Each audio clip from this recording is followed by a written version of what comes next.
That's right.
వేదిక నాయకుడిగా joint collector గారికి, ఎమ్మెల్సీ గారికి, సైరా మాట్లాడాలంటే మాకు కూడా మాటలు రావట్లేదు. ఈ ఆనందంలో స్వామి ఉన్నానని మేము అనుకుంటాం. ఇప్పుడు కూడా స్వామి చేసిన కార్యక్రమంలో ఎక్కడికి ఎన్ని పర్యాలు లేకుండా ఉండగా ఎదురుగా ఉండి స్వామి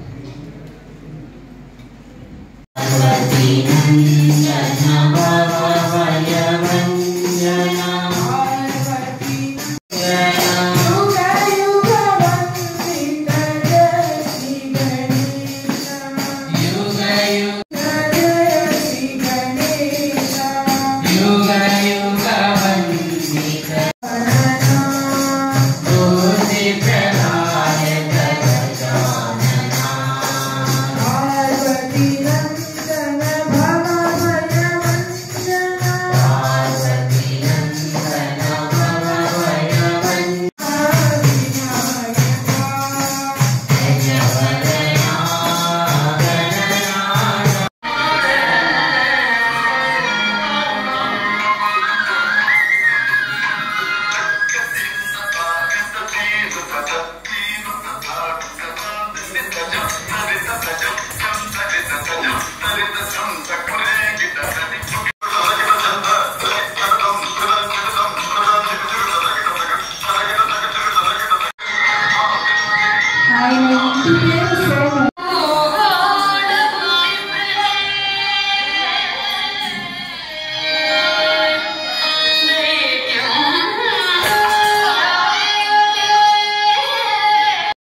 సత్యసాయి గురుకులం పాఠశాల ఇంగ్లీష్ మీడియం హై స్కూల్ చిన్నారు వేదాన్ని చాలా స్పష్టంగా కూడా చదివి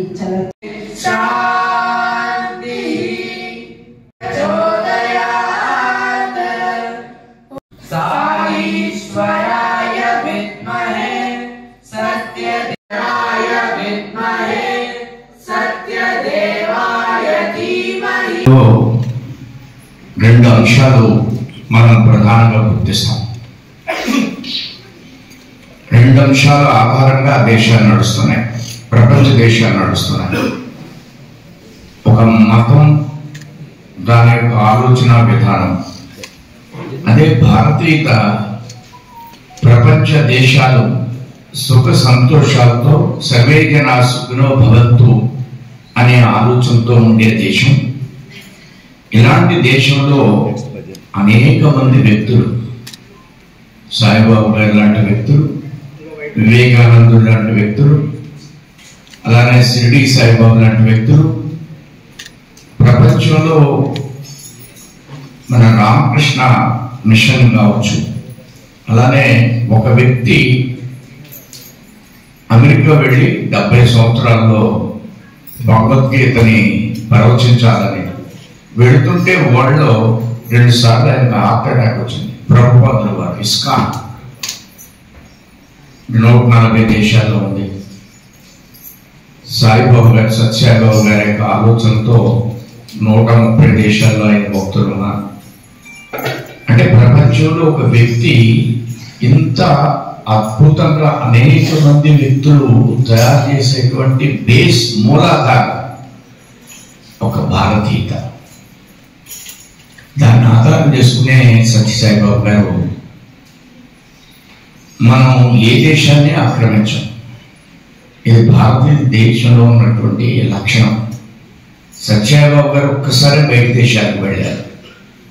మనందరికీ ఆశ్చర్యం ఏంటంటే ఆయన ఎప్పుడూ ఇంగ్లీష్లో మాట్లాడారు. ఆయన ఎప్పుడూ మన మాతృభాష తెలుగులోనే మాట్లాడారు. ఎంతమంది ఎన్ని దేశాల నుంచి భక్తులు వచ్చినా ఆయన తెలుగులో మాట్లాడితే ఆయన ట్రాన్స్లేట్ చేసే మహానుభావులు ఇప్పుడు కూడా ఇవాళ ఉదయం అయినా ఒక ఇంటర్వ్యూ చేశారు వారికి, తెనాలి బాబు వాస్తవ్యుడు. అదృష్ట సత్యసాయిబాబు గారు మన దేశం యొక్క మూలాన్ని గ్రహించి మన దేశానికి ఏం కావాలి, మనం ఏం చేయాలి, ఒక సామాన్య కుటుంబంలో వచ్చినటువంటి పెద్దలు ఎంత అద్భుతమైనటువంటి ఆలోచన విధానం కలగడం. మనం అందరం ఏమాత్రమైనా అంటాం, మనం ఏ దేశంలోకి, అన్ని దేశాల వాళ్ళు, మన ఇతర మతాల కూడా మన దేశాన్ని ఆక్రమించారు. మనం ఏ దేశాన్ని ఆక్రమించాలి, మనకు ఆలోచన లేదు. అన్ని దేశాల్లో ఉన్న మానవులు కూడా మనం వెళ్తాం, అక్కడ డెవలప్ చేస్తాం. మనందరం ఘనంగా చేసుకుంటా ఉన్నాం. మతం అనేది విశ్వాసం, నమ్మకం. ప్రవక్తలు సందేశాలు ఇస్తారు, దాన్ని మానవాళే అనుభవించి దాన్ని ఆచరించడం సాధ్యం. ఏ మతమైనా ఇందాక పెద్దలు చెప్పినట్టుగా అన్ని మతాల సారాంశం చివరికి ఒకటే అవుతుంది. అన్ని మతాల్లో ఒకే రకమైన వేడుకలు ఉంటాయి, వాటిని పాటిస్తూ ఉంటారు. సత్యసాయి గారి తత్వం శాంతి, అహింస, నిజాయితీ, పేదల సంక్షేమం కోసం కృషి చేయడం. ఆయన నమ్మకాలను వమ్ము చేయకుండా అనేక మంది భక్తులు ఆయన ఆరాధించేవాడు ఉన్నారు. లక్షలాది మంది ప్రపంచవ్యాప్తంగా ఇవాళ. వెనుకబడ్డ ప్రాంతం, ఫ్రాక్షన్ కేంద్రమైన ప్రాంతంలో జన్మించిన ఆయన వాటన్నిటికీ అతీతమైన శాంతి సందేశాలు ఇచ్చిన మహానుభావుడు సత్యసాయి గారు. తనను నమ్మి ఎంతో మంది ఎన్నెన్నో ఆస్తులు, విలువైన ఆస్తులు ఆయనకి ఇచ్చారు. ఎందుకు ఇచ్చారు? ఆయన చక్కగా నిర్వర్తించగలరు, సక్రమంగా నిర్వర్తించగలరు, 10 మందికి సహాయం ఉంటుందని. ఉదాహరణకి నేను గురుకులం, నా జీవితంలో పెనుమార్పు కారణం గురుకులం.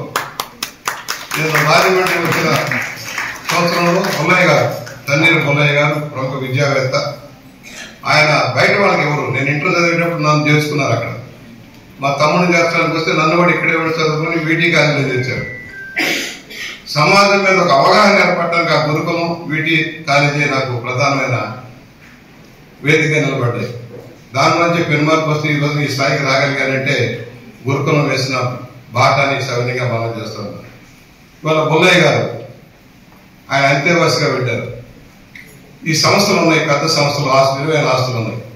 ఎవరు నిర్వర్తించగలరు? నా తర్వాత ఎవరైనా కమిటీలు వేసినా ఏదో చేస్తారు. సత్యసాయి గారికి అప్పచెబితే దీన్ని సక్రమంగా నడపగలరు నమ్మకంతో విలువైన ఆస్తంతా సత్యసాయి గారి చేతుల్లో పెట్టి ఆయన అంతేవాసిగా వెళ్ళిపోయారు.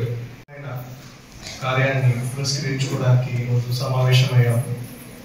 భగవాన్ శ్రీ సత్యసాయి బాబా శత జయంతి వేడుకల్లో మనం 1 శతాబ్దం అయినా కూడా ఆయన అందించిన సందేశాలు, ముఖ్యంగా సేవ, ప్రేమ, దయ ఒక గొప్ప వాల్యూస్ అండ్ సందేశాలని ఈనాటికి కూడా మన సమాజానికి ఎంతో మార్గదర్శకం వహిస్తుంది. స్వామివారి జీవితమే మనకు ఎంతో స్ఫూర్తికరమైన ఒక యాత్ర. అంటే ఆయన చేసిన సేవలు మాటల్లో కాదు, ఆయన చేపట్టిన కార్యక్రమాల్లో, ఆయన పంచిన ప్రేమలో ఎంతో మంది లైఫ్స్ ని చేంజ్ చేసింది. ఇందాక చాలా మంది నా ముందు మాట్లాడిన స్పీకర్స్ కూడా చెప్పారు. ఎలా అంటే ఆరోగ్య విషయంలో చూస్తే ఎన్నో సూపర్ స్పెషాలిటీ హాస్పిటల్స్ ఉచితంగా వైద్యం అందిస్తుంది. అలానే విద్యాశాఖంలో చూస్తే ఎంతో పేద పిల్లలకి అందరికీ కూడా వాళ్ళకి ఉచితంగా ఉన్నతమైన స్థాయిలో విద్యను అందిస్తుంది.